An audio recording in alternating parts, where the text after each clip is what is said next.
Thank you, Willard. You do. Thank you so much. Very happy to be here. She's a We're happy to have you here, Will. What are we going to talk about today? Love. Hi guys, karibuni, welcome back to my YouTube channel. This is part 2 of a video that I made last time where we spoke about Will Smith and his wife and their whole entanglement drama over there. In the first video, we kind of spoke about how it could, relate to us in terms of being more accountable, being more responsible over our actions and the decisions that we make and the subsequent consequences that come with us making bad decisions. So if you haven't watched my first video, go and watch that video. Now, in today's video, I want to speak about facts over feelings, or rather I should say logical thought over feelings. And the reason being is that in the interview when Jada and Will were having their discussion, she said that she basically got herself into this entanglement because she did not feel good. What do you feel like you were looking for? I just wanted to feel good. Mm-hmm. It had been so long since I felt good. Right. I thought that was a very interesting statement for her to make, and again I brought it back to general society and how this has influenced a lot of us to focus more on our feelings than on logical, rational thought. Okay, now society these days tells you, and culture tells you, that your feelings matter and your feelings are valid.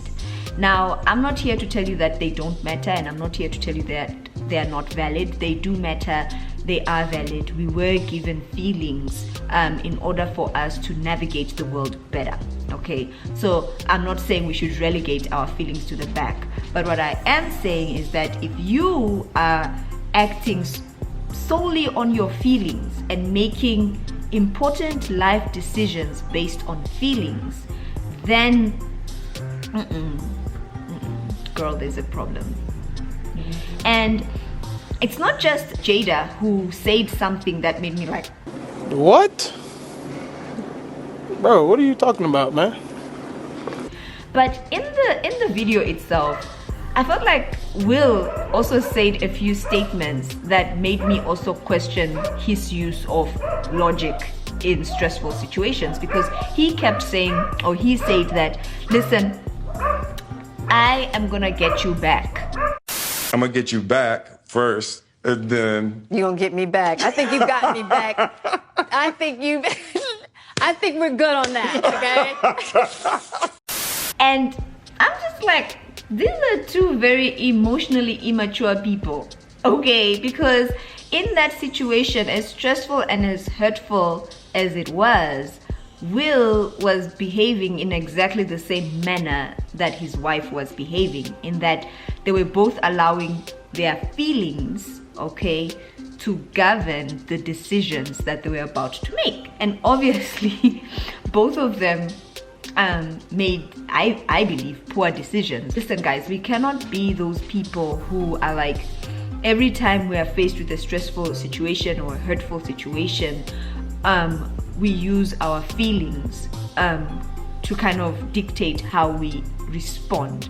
And I have been in very stressful situations. I've been in very hurtful situations, whether it be by friends, by my husband, whether it be by family, colleagues, where people have said things or done things where I'm like, I just want to go bonkers, right?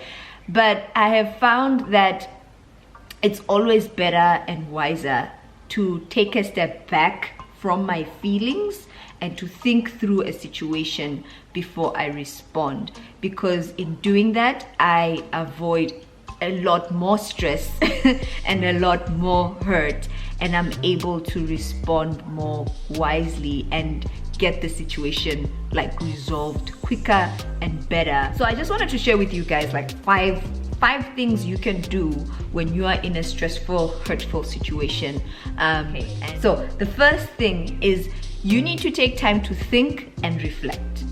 You need to think about the situation at hand. And you need to reflect about, okay, if I respond in this manner, how is that going to play out in the future? What consequences am I basically going to reap if I respond quickly and based on my emotions?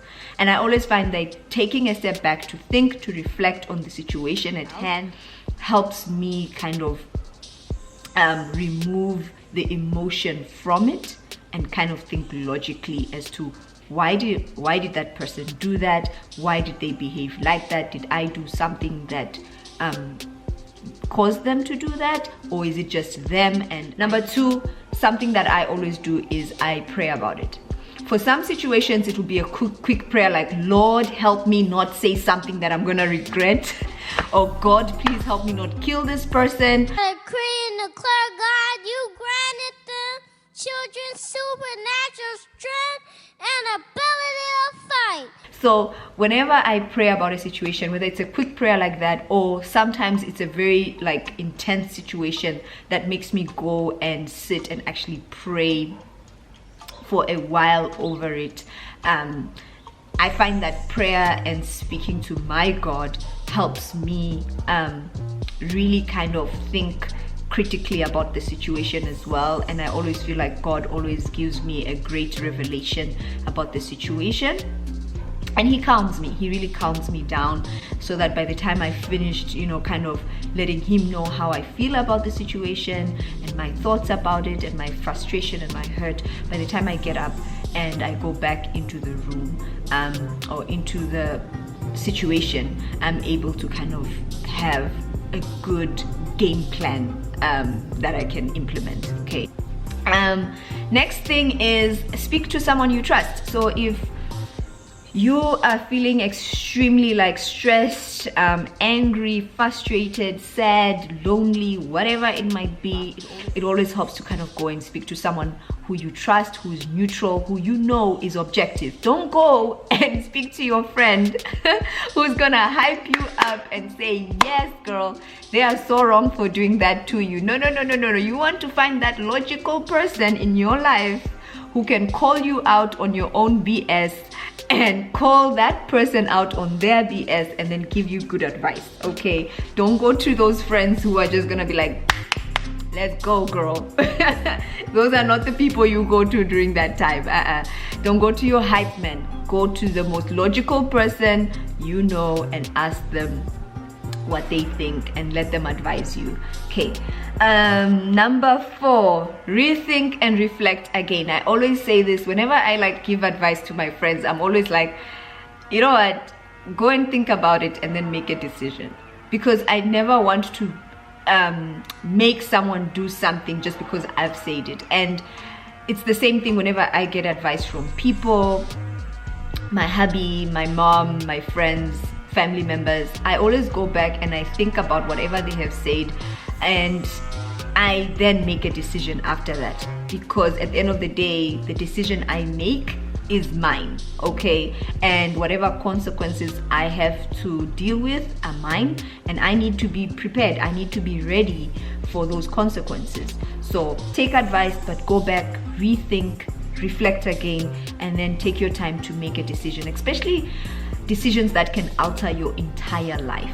You know those life-changing decisions. Take your time, honey. It's not the end of the world yet. Okay. And lastly, make a sound decision. Like, that is key. Like, make a sound decision. Don't make an emotional decision.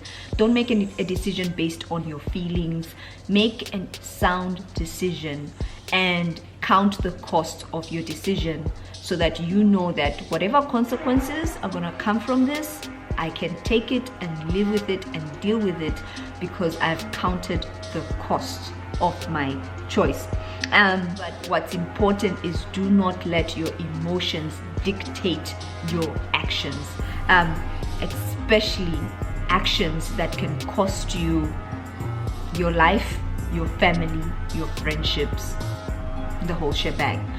So yeah, those are kind of my tips, those are kind of my thoughts on logical thinking over feelings. Let me know what you guys think in the comment section below. If you don't agree with me, let me know why. If you agree with me, let me know why as well. I'm curious to also learn from you guys. And yeah, I will see you in the next video. Bye guys.